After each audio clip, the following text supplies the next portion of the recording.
محمد وآل محمد. اعوذ باللہ من الشیطان الرجیم. بسم اللہ الرحمن الرحیم. الحمد للہ رب العالمین والصلاة والسلام علی اشرف الانبیاء والمرسلین وعلی آلہ الطیبین الاطہرین لا سیما بقیت اللہ فی الارضین.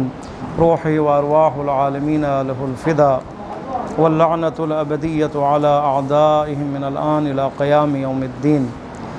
اما بعد فقد قال اللہ تبارک وتعالی فی کتابہ المجید وفرقانہ الحمید وقولہ الحق. اعوذ باللہ من الشیطان الرجیم. بسم اللہ الرحمن الرحیم. وآمنوا بما انزلت مصدقا لما معکم ولا تكونوا اول کافر به ولا تشتروا بآیاتی ثمنا قلیلا وإياي فاتقون ولا تلبسوا الحق بالباطل وتكتموا الحق وأنتم تعلمون وأقيموا الصلاة وآتوا الزكاة واركعوا مع الراكعين. خداوند متعال کا شکر ہے، خداوند متعال کی توفیق سے اور آپ کے لطف و کرم سے یہ سلسلہ جاری ہے. اس سے پہلے کہ آج کے اس موضوع کو اور تفسیر کو شروع کیا جائے، واقعات کچھ رونما ہوئے ہیں ایران میں خاص طور پر، اور انہی واقعات کے ضمن میں پوری دنیا میں انقلاب کے خلاف، رہبر معظم کے خلاف جو ایک ماحول بنایا گیا ہے استکباری طاقتوں کی طرف سے، اور افسوس سے کہنا پڑتا ہے ان واقعات میں جو مفاد پرست ہیں انہوں نے قرآن مجید کو بھی جلایا ہے اور رسول خدا اور اہل بیت علیہ الصلوۃ والسلام کی شان میں گستاخی بھی کی ہے. یقیناً آپ نے وہ کلپس دیکھے ہوں گے. ہمارے اوپر واجب ہے کہ ہم ان تمام واقعات کی مذمت کریں، اور ہم بھرپور مذمت کرتے ہیں، اور رہبر معظم انقلاب کی بھرپور ہم حمایت کرتے ہیں. اور جو بھی ان واقعات میں شریک ہیں، چاہے جانے یا انجانے، ہم ان کی مذمت بھی کرتے ہیں اور یہ سمجھتے ہیں کہ اس کے پیچھے برطانوی سامراج، خبیث حکومت، امریکی حکومت، اسرائیلی حکومت جو ہے اس کے پیچھے، اس کے بیک پہ ہے. پیسے چلائے جا رہے ہیں اور بہت ہی لوگوں کو خرید کر، پیسے دے کر، ایسا ماحول بنا کر تمام حالات کی جو ذمہ داری ہے وہ ولی فقیہ پر ڈالی جا رہی ہے. جنہوں نے قرآن جلایا انہوں نے جو بات کی یہ ہے کہ رہبر معظم انقلاب ذمہ دار ہیں ان حالات کے، کیونکہ وہ قرآن کے مطابق حکم دیتے ہیں، لہٰذا قرآن بھی ذمہ دار ہے. ایران کے جو واقعات ہوئے ہیں، چاہے معاشی حالات ہوں چاہے اقتصادی حالات ہوں، ظاہر پریشر ہے، اقتصادی محاصرہ ہے. پاکستان کے آپ حالات دیکھ رہے ہیں، 5-6 مہینوں میں کیا حشر ہوا ہے. وہاں پہ 45 سال سے یہ حشر ہے، یعنی استکباری طاقتوں نے محاصرہ کیا ہوا ہے، پابندی لگائی ہوئی ہے. اب جہاں پہ سارے پابندی لگانے والے ہوں، بینکس جو ہیں وہ ان کی حمایت نہ کرتے ہوں اور یہ پیسوں کو جا بجا نہ کرتے ہوں، ڈالر پہ پابندی ہو، تجارت پہ پابندی ہو، تیل بیچنے پہ پابندی ہو، تو وہاں پہ ظاہر ہے پریشر آتا ہے. اب پریشر آنے کے بعد اگر انسان باشعور ہو، بابصیرت ہو، تو وہ ایسے کام نہیں کرے گا. عوام میں بھی بے شعوری اور ان بے شعوری سے ناجائز فائدہ اٹھاتے ہوئے دشمن اپنا کام کر رہے ہیں. وہاں پہ بھی یہ جا رہی ہے، پاکستان میں بھی یہ جا رہی ہے. تو لہٰذا ایسے موقعوں پر شعور کی ضرورت ہے اور بصیرت کی ضرورت ہے. دشمن اگر قرآن کے خلاف ہم قدم ہے منافقین کے، تو ہم نے کیا کرنا ہے؟ اس کے مقابلے میں قرآن کی حمایت میں میدان میں آنا ہے. ٹھیک ہے نہیں؟ دشمن نے قرآن کو بلیم کیا ہے، قرآن کی وجہ سے ہو رہا ہے، نعوذ باللہ. یعنی ہمارے ہاں اگر حقوق کی خلاف ورزی اگر ہو رہی ہے تو نعوذ باللہ قرآن کے حکم کی وجہ سے، کیونکہ رہبر معظم علماء اور مراجع قرآن جو حکم دیتے ہیں، جو فقہ میں جو حکم شرعی اور فتویٰ دیتے ہیں، اس کا جو مبنی ہے وہ قرآن مجید ہے. ہاں یہ تو ہے، قرآن مجید ہے، قرآن ہے، سنت ہے، عقل ہے، اجماع ہے، سیرت انبیاء ہے، سیرت علماء ہے، سارے ہیں،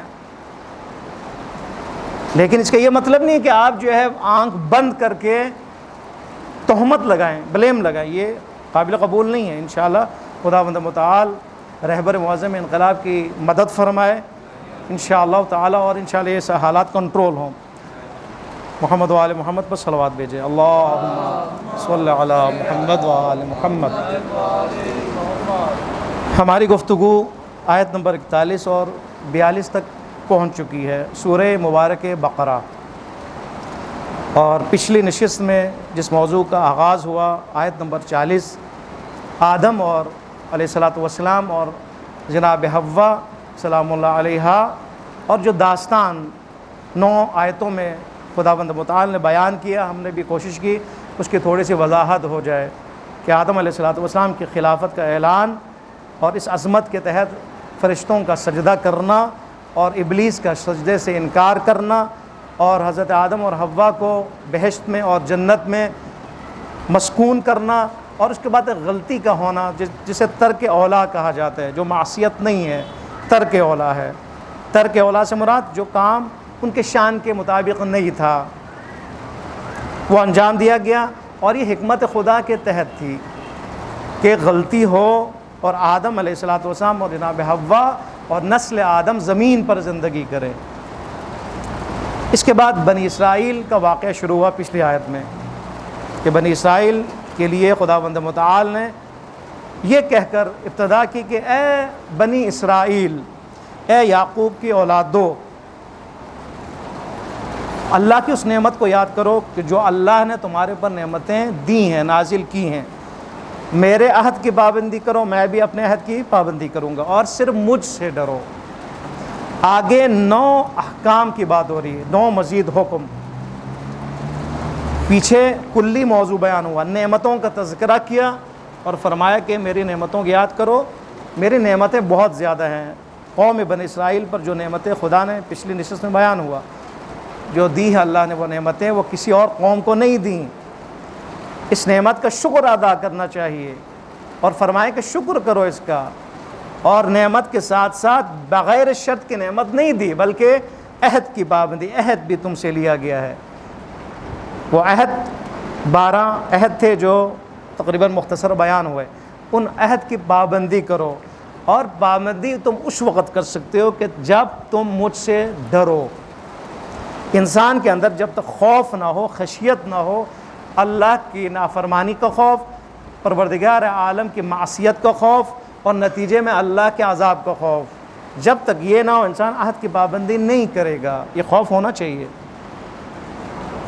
آپ تشریف لائیں یہاں پہ نماز کے لیے، جہاں پہ عشق خدا ہے وہاں پہ خوف خدا بھی ہے، یہی ہے نا، 2 چیزیں ضروری ہے، خوف اور رجا، دونوں مل کر انسان کو انسان بناتے ہیں۔ امیدیں بھی ہوں اور خطرات بھی ہوں، اس سے آگاہی بھی ہو۔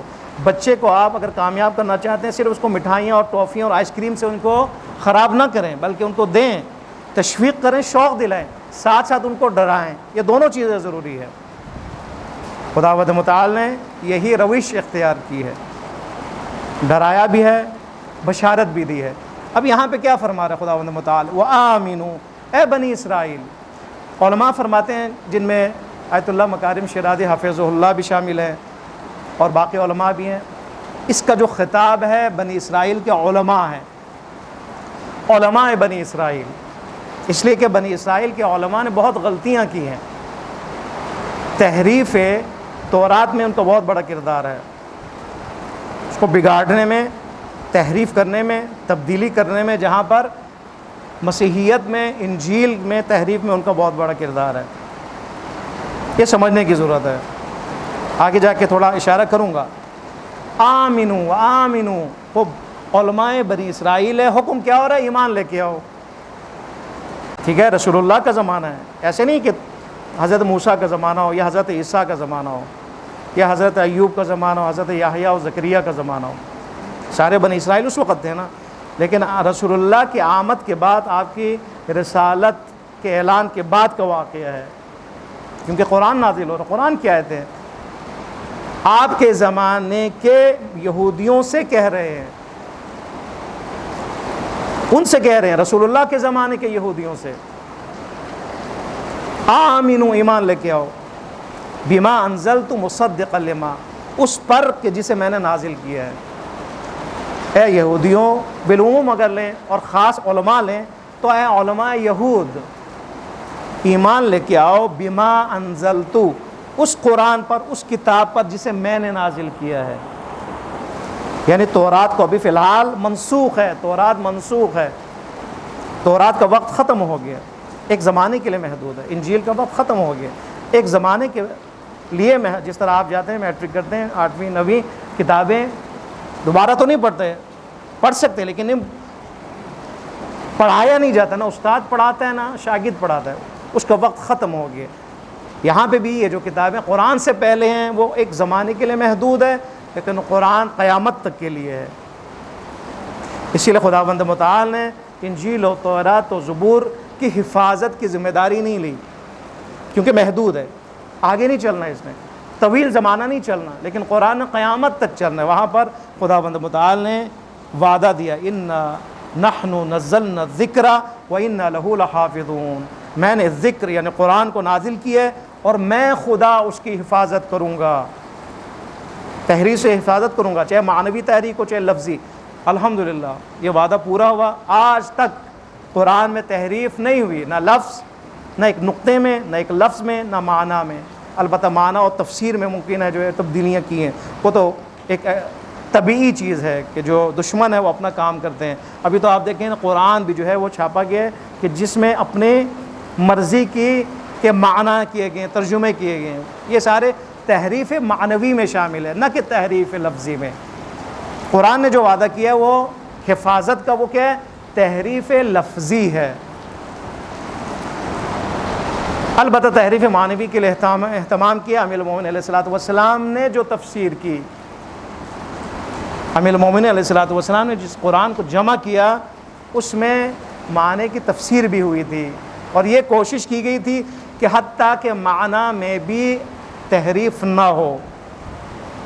معنی سے مراد یعنی مفہوم میں، مفہوم سے مراد یعنی مصداق میں۔ اہدنا الصراط المستقیم، صراط کا کیا معنی ہے؟ امیر المومنین نے فرمایا میں ہوں وہ صراط، وہ صراط میں ہوں، کوئی اور نہیں ہے۔ اسی طرح الفاظ میں، اس کے مصداق میں، ٹھیک ہے، اس کا معنی یہ ہے اور اس کا معنی وہ فرد ہے، یا کسی واقعے کے بارے میں اس کا ربط اس واقعے سے ہے، تو یہاں پہ جو ہے تحریف واقع ہوئی ہے۔ خداوند متعال علماء یہود سے کیا فرما رہا ہے؟ ایمان لے کے آؤ قرآن کے اوپر، یہ قرآن مصدقا لما معکم، یہ قرآن تورات میں جو موجود بعض، کل نہیں، بعض جو مصادیق ہیں، بعض جو حقائق ہیں، ان مصادیق، ان حقائق یا ان حق کی تصدیق کرنے والی کتاب ہے۔ یہ قرآن جو ہے جس پر تمہیں ایمان لے کے آنا ہے اور حکم خدا کے ایمان لے کے آؤ، یہ قرآن مصدق ہے، تصدیق کرنے والی کتاب ہے، لما معکم، اس کتاب کی جو تمہارے پاس ہے، تورات کی۔ تورات میں جو، اب پوری تورات مراد نہیں ہے، صحیح مراد نہیں کہ خداوند متعال نے فرمایا کہ قرآن تصدیق کرنے والی ہے اس کتاب کی جو تمہارے پاس ہے۔ اس کا یہ معنی نہیں ہے کہ آپ تورات کو قبول کریں، کیونکہ قرآن نے تصدیق کی اس کتاب کی، بس وہ بھی ٹھیک ہے، بابا ہم کیا کریں، قرآن بھی پڑھیں اور تورات بھی پڑھیں، یہ مراد نہیں ہے۔ مراد یہ کہ تورات میں جو رسول اللہ کے بارے میں جو بشارتیں دی گئی ہیں، ٹھیک ہے، کہ ایک زمانہ خاتم النبیین تشریف لائیں گے، جس طرح خاتم الوصیین اوصیاء میں امام مہدی علیہ الصلوۃ والسلام، اللہم صلی علی محمد وآل محمد کی بشارت دی گئی ہے۔ ہر نبی کے دور میں امام مہدی علیہ الصلوۃ والسلام کی آمد کی بشارت دی گئی۔ حضرت امام مہدی کون؟ خاتم الاوصیاء۔ اسی طرح خاتم النبیین کی آمد کی بشارت دی گئی تھی، تورات بھی اسی کتاب میں شامل ہے، بشارت دی گئی۔ علماء جانتے ہیں، یہودی جانتے ہیں صدیوں پہلے کہ ایک زمانہ آئے گا کہ رسول خدا اللہ کی طرف سے، ان کا نام یہ، علامتیں یہ، صفات یہ، وہ تشریف لائیں گے۔ کرنا کیا ہے؟ تم نے منتظر بننا ہے ان کے لیے، ان کے انتظار میں رہنا ہے۔ آئیں گے تو فوراً ان کی حمایت کرنی ہے، فوراً ان کے بات پر لبیک کہنا ہے، فوراً ایمان لے کے آنا ہے، ایمان لے کے آنا ہے۔ علماء پیش قدم تھے اس وقت، علماء یہود منتظرین میں شامل تھے، باقاعدہ تبلیغ کیا کرتے تھے۔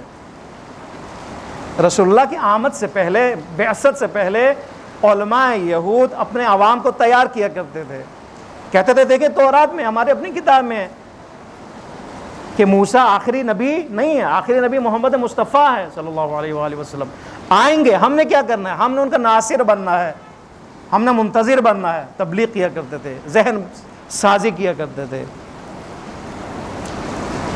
اب یہ بشارت جو دی گئی ہیں وہ بشارتیں تورات میں یہی فرما رہے ہیں۔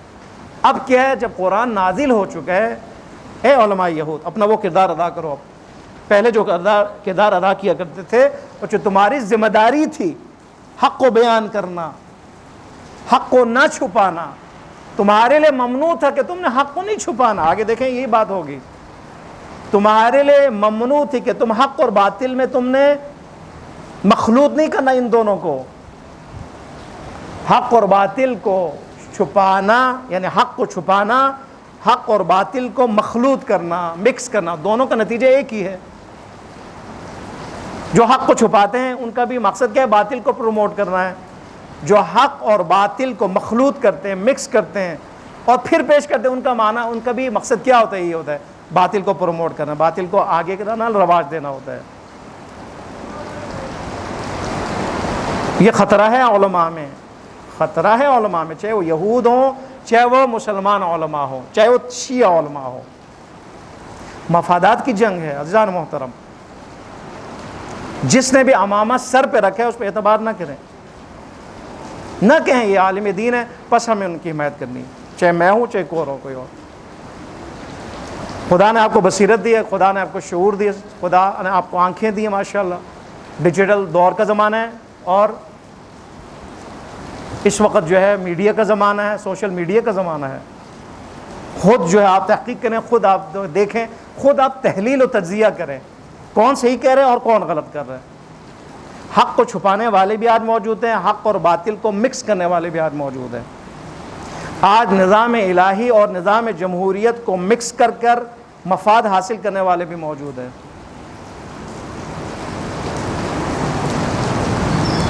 یہ خطرہ تھا، اسی لیے خداوند متعال نے 41 نمبر سورہ بقرہ میں یہ بیان کیا۔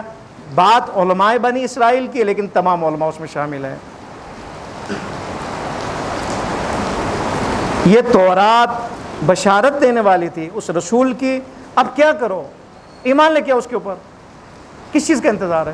منتظر تو تم پہلے ہی تھے، منتظر تم پہلے تھے، اب اس کا اعلان کرو کہ ہم منتظرین میں سے تھے، اب وہ الہی رہبر ظہور آ گئے ہیں، تشریف لے کے آئے، ان کی بعثت کا اعلان ہو گئے، اب ہم جو ہے لشکر بلشکر وہاں پہ شامل ہونا چاہتے ہیں، لیکن نہیں ہوئے، مکر گئے، پیچھے ہٹ گئے، مشرک آگے بڑھ گئے۔ دیکھیں اہل کتاب تھے، ٹھیک ہے، اللہ کے ماننے والے تھے، اللہ کی طرف جو رسول موسیٰ علیہ السلام کے نام سے جو تھے ان کے درمیان میں رہبر قائد کی حیثیت سے، ان کی قیادت میں تھے نا، یہ سارے ان کی طرف سے تھے نا، علماء تو ان کی طرف سے نا، وارث انبیاء ہے۔ کرنا کیا چاہیے تھا؟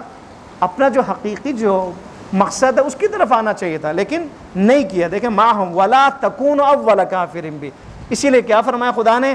پہلے کافر ہونے والوں میں سے مت ہو جاؤ، ایمان لے کے آؤ اس قرآن پر، جو قرآن مصدق ہے، اس تورات میں جو بشارت ہے اس کی، پاس کیا کرو؟ ولا تکونوا اول کافر بھی، اے علماء یہود پہلے کافروں میں سے مت ہو جانا، ایسا نہ ہو کہ تم سابقین میں سے ہو، ٹھیک ہے؟ تم تو اس بشارت کے بیس پر منتظرین میں سے تھے، اعلان کرنے والے تھے، مبلغین میں سے آگے تھے، سب سے آگے، اب کیوں پیچھے ہٹ گئے ہو؟ اور جب رسول اللہ تشریف لائے تو مت ان لوگوں میں سے ہو جاؤ تو سب سے پہلے کافر ہو جائیں۔ اگر کسی نے کافر ہونا ہے رسول اللہ کے بعثت کے بعد، رسول اللہ کی نبوت کا انکار کرنا ہے، تو کس کو ہونا چاہیے؟ مشرکین کو ہونا چاہیے نا، بت پرستوں کو ہونا چاہیے، لیکن تم ان سے پہلے اس کام میں جو ہے آگے ہو، یعنی رسول اللہ کی نبوت کے انکار کرنے والوں میں سے مشرکین سے پہلے تم نے انکار کیا، جبکہ تم منتظرین میں سے تھے۔ یہ خطرہ ہے ہمارے لیے، سب کے لیے خطرہ ہے کہ انسان آج منتظر امام ہے، لیکن امام کے ظہور کے بعد کس کو گارنٹی ہے کہ وہ ان میں سے ہو جائے کہ جو سب سے پہلے امام کا انکار کر بیٹھے؟ یہ خطرہ ہے۔ علماء میں زیادہ خطرہ ہے اور باقیوں میں کیونکہ علماء میں زیادہ مفاد کی جنگ ہے، زیادہ خطرہ ہے. ان عوام کے لیے بھی خطرہ ہے کہ جو مفاد پرست ہے، ان کے لیے بھی خطرہ ہے. اس لیے تقویٰ کا حکم دیا گیا ہے کہ اپنی حفاظت کرو، عاقبت بخیری کے لیے دعا کرو. عاقبت بخیر ہونا چاہیے، مہدوی ہونا چاہیے، الہی ہونا چاہیے، فاطمی ہونا چاہیے. ہمیں آخر انجام ہمارا کیا ہے؟ محمدی ہو، علوی ہو، فاطمی ہو، یہ ہونا چاہیے. وَلَا تَكُونُوا أَوَّلَ كَافِرٍ بِهِ، اے علماء پہلے کافروں میں سے مت ہونا، تم سابقین میں سے ہو. پہلے کافروں میں سے اگر ہوگے تو عوام بھی تمہارے پیچھے کافروں میں سے ہو جائیں گے تمہاری اقتداء کرتے ہوئے.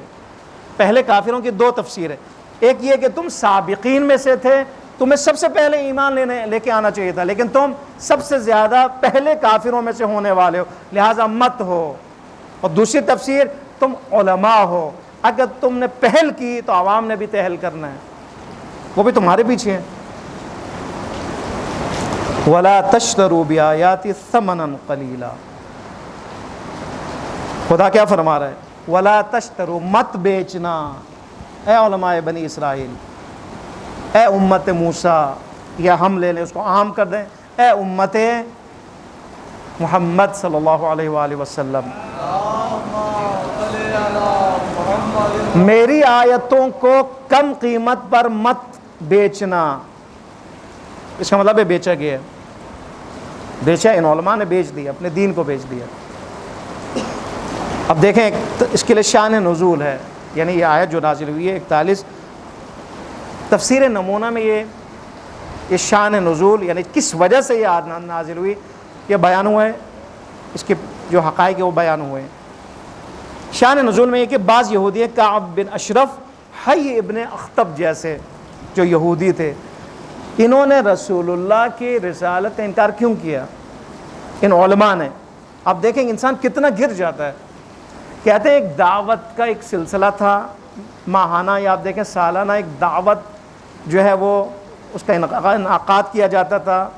آپ مت سمجھیں ایک فیسٹیول کا انعقاد کیا جاتا تھا، ایک عام دعوت کا انعقاد کیا جاتا تھا. اس دعوت میں عیش و نوش کا سامان فراہم کیا جاتا تھا، ہر قسم کے کھانے، ہر قسم کی مشروبات، ہر قسم کی چیزیں جو وہاں اس وقت جو ہے وہ رائج تھیں اور انسان اس کے متمنی تھے. شان نزول میں یہ بیان کرتے ہیں کہ علماء بنی اسرائیل جو ہے صرف اس لیے کہ یہ دعوت کا جو پروگرام ہے یہ کینسل نہ ہو جائے، یہ ختم نہ ہو جائے، انہوں نے اس کو بچانے کے لیے رسول اللہ کی رسالت کا انکار کیا. اب دیکھیں حیران ہو رہے نہیں آپ ہو رہے. ثمنً قلیلہ کتنا ہے؟ ثمنً قلیلہ، کم قیمت پر انسان اپنے آپ کو بیچ دیتا ہے. رسول اللہ کی رسالت جن پر بہشت موقوف، جس پر جنت موقوف، انسان کی نجات موقوف، سب کچھ اس کے اوپر ڈیپینڈ کرتا ہے، لیکن ایک دعوت پر انسان اپنے آپ کو قربان کر دیتا ہے، ایک کھانے پر اپنے آپ کو قربان کر دیتا ہے، ایک عیش و عشرت کے اس وقت پر اپنے آپ کو قربان کر دیتا ہے، اس کھانے پر، اس دسترخوان پر اپنے آپ کو قربان کر دیتا ہے. بہت اہم ہے. کچھ لقموں کے اوپر اپنے آپ کو بیچ دیتا ہے انسان. کہیں یہ پروگرام ختم نہ ہو جائے، کہیں یہ دسترخوان ہٹ نہ جائے. ایسا نہ ہو کہ جب ہم مسلمان ہو جائیں گے تو اس وقت ہمارے لیے جو دعوت کا جو اہتمام ہوتا ہے وہ نہیں ہوگا. شان نزول میں یہ بیان ہوا ہے، لہٰذا ہم حاضر نہیں کہ جو ہے رہبر الہی کی جو ہے ان کی حمایت کرے.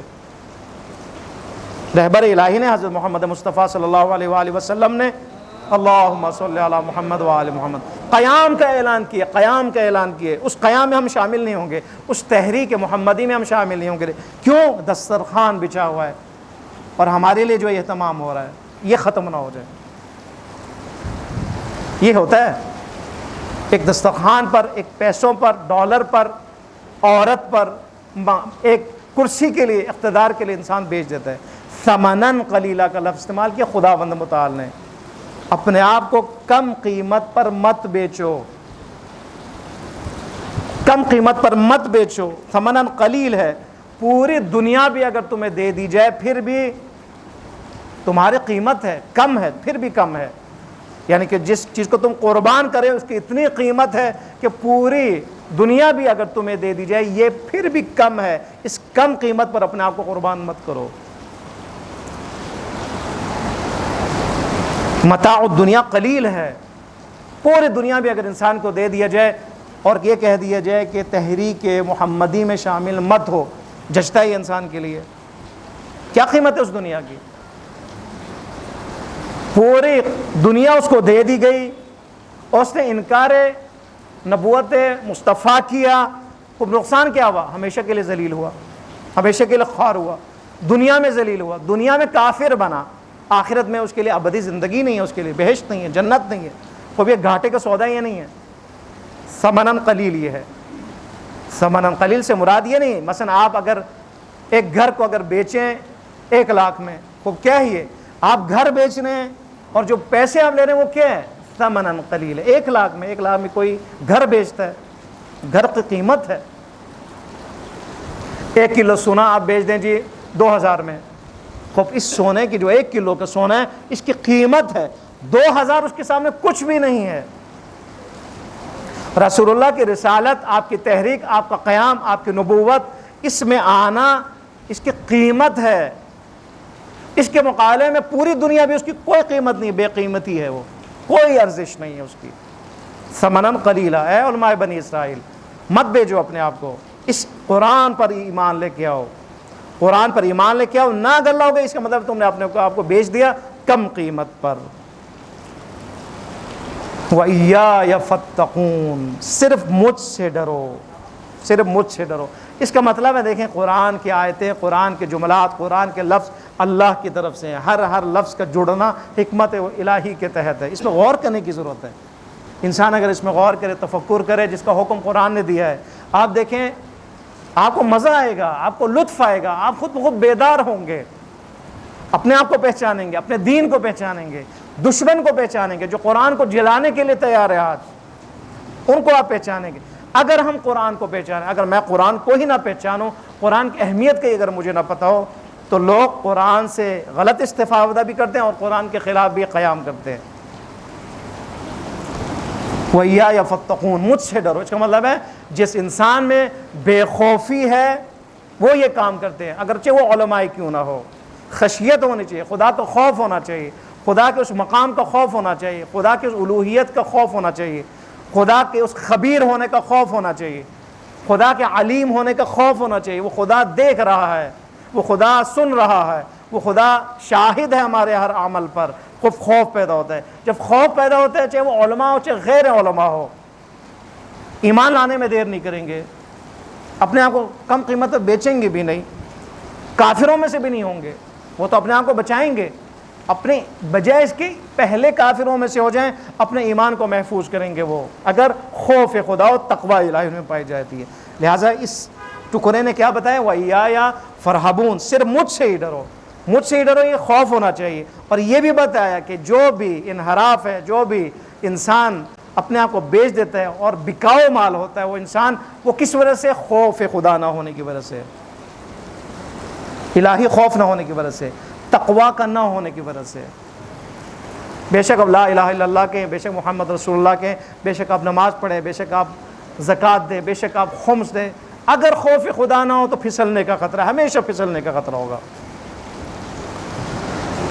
تقوی یعنی وہ شخص کے جس کی زندگی میں اس نے کیا ہے؟ حساس انسان ہے، خطرے کو وہ دیکھتا ہے، الارم کو وہ دیکھتا ہے، احساس کرتا ہے، شیطان کے وہ احساس کرتا ہے، شیطان کے اشاروں کو بھانپ لیتا ہے، یعنی اس کے اندر بصیرت پائی جاتی ہے۔ یہ تقوی، تقوی یعنی اس کے اندر بصارت بھی ہے، اس کے اندر اندرونی بصیرت بھی موجود ہے، وہ دشمن شناس بھی ہے، وہ خدا شناس بھی ہے، فوراً وہ اپنے آپ کی حفاظت کرتا ہے۔ جو بھی شخص اپنی حفاظت کرتا ہے اور تقوی کا جو لباس جس نے پہنا ہوا ہے، وہ انسان انحرافات سے بچ جاتا ہے، بحرانی حالات میں شیطنت سے اور شیطانوں سے وہ بچ جاتے ہیں، لیکن اگر نہ ہو تو خطرات ہے۔ پھر فرمایا، میں جلدی آپ کے سامنے عرض کروں، وَلَا تَلْبِسُوا الْحَقَّ بِالْبَاطِلِ، اے علماء بنی اسرائیل، حق کو وَلَا تَلْبِسُوا، مخلوط مت کرو، مکس نہ کرو، حق و باطل کے ساتھ، یہ جرم ہے، ماں کے لیے جرم ہے یہ، حق و باطل کے ساتھ مکس مخلوط مت کرو۔ اور دوسرا وَتَكْتُمُوا الْحَقَّ، نہ حق کو چھپاؤ، نہ حق کو باطل کے ساتھ مخلوط کرو، اور باطل کو پروموٹ کرو، نہ حق کو چھپاؤ اور باطل کو پروموٹ کرو، یہ دونوں جرم ہے تمہارے لیے۔ وَأَنْتُمْ تَعْلَمُونَ، جبکہ تم جانتے ہو یہ حق ہے، حق کو جانتے ہوئے اس حق کو چھپانا اور اس حق کو مخلوط کرنا باطل کے ساتھ، یہ جرم ہے، سب سے بڑا جرم ہے۔ حق کو چھپانا، جس حق پر پورے دنیا کو خلق کیا گیا ہے، جس حق کی بنیاد پر ہدایتی نظام ہے، جس حق کی بنیاد پر بہشت ہے، جس حق کی بنیاد پر انسان کی ہدایت ہوتی ہے، اس حق کو چھپا دیا جائے، اس سے بڑا ظلم کیا ہے؟ جو حق انسان کو انسان بنانے کے لیے اس حق کو چھپا دیا جائے، یا اس حق کو باطل کا لباس پہنا دیا جائے، اس سے بڑا ظلم کیا ہے؟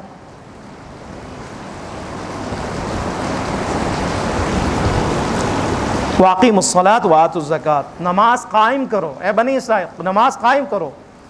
وَآتُوا الزَّکَاةَ، زکوٰۃ دو، زکوٰۃ ادا کرو۔ وَارْکَعُوا مَعَ الرَّاکِعِینَ، اور نماز جماعت ادا کرو، رکوع کرنے والوں کے ساتھ رکوع کرو۔ ہاں یہ بھی حکم ہے، 9 حکم ہے اس میں۔ آمنوا ولا تکونوا ولا تشتروا وإیایا فاتقون ولا تلبسوا وتکتموا، یعنی ولا تکتموا وأقیموا الصلاة وآتوا الزکاة وارکعوا مع الراکعین، 9 حکم بیان ہوا ہے کہ یہ کرو، ان چیزوں سے رکو۔ کون؟ علماء بنی اسرائیل۔ وأقیموا الصلاة، نماز قائم کرو، قیام نماز، نہ کہ نہیں کہا نماز پڑھو۔ علماء بنی اسرائیل، لوگوں کو لے کے آؤ مسجد میں، لا کر ان کو بٹھاؤ، لا کر ان کو کھڑا کرو، نماز قائم کرو شرائط نماز کے ساتھ، یہ اللہ کے ساتھ مربوط ہے، اور 2 جو باقی ہیں مخلوقات خدا کے ساتھ مربوط ہے۔ وآتوا الزکاة، یعنی زکوٰۃ ادا کرو، کس کو؟ مومنین کو، لوگوں کو، مخلوقات خدا کو۔ وارکعوا مع الراکعین بھی اجتماعی امر کی طرف اشارہ ہے، یعنی یہ بھی مربوط ہے انسانوں کے ساتھ۔ پہلا یعنی اقیموا الصلاة، نماز قائم کرو، اللہ کے ساتھ ارتباط قائم کرو، اللہ کے ساتھ رشتہ تمہارا مضبوط ہونا چاہیے نماز کی صورت میں، اور دوسرا مخلوقات خدا کے ساتھ بھی تمہارا رشتہ مضبوط ہونا چاہیے۔ پہلے بیان ہوا کہ جو نماز پڑھے اور مخلوقات خدا، یعنی جو اللہ کی فکر کرے، مخلوق اللہ کی فکر نہ کرے، یہ نہیں ہو سکتا۔ اس کا مطلب ہے اس کی نماز میں مسئلہ ہے، اس کی نماز میں مسئلہ ہے۔ نماز جو قائم کرتا ہے، مسجد میں جو آتا ہے، وہ حساس ہوا کرتا ہے مومنون کے لحاظ سے، اسی لیے فرمایا نماز قائم کرو۔ علماء بنی اسرائیل، اے مومنین، نماز قائم کرو، اس کی عمارت قائم کرو، اس کے ساتھ ان عوام کے ساتھ احسان کرنا زکوٰۃ کے ذریعے سے۔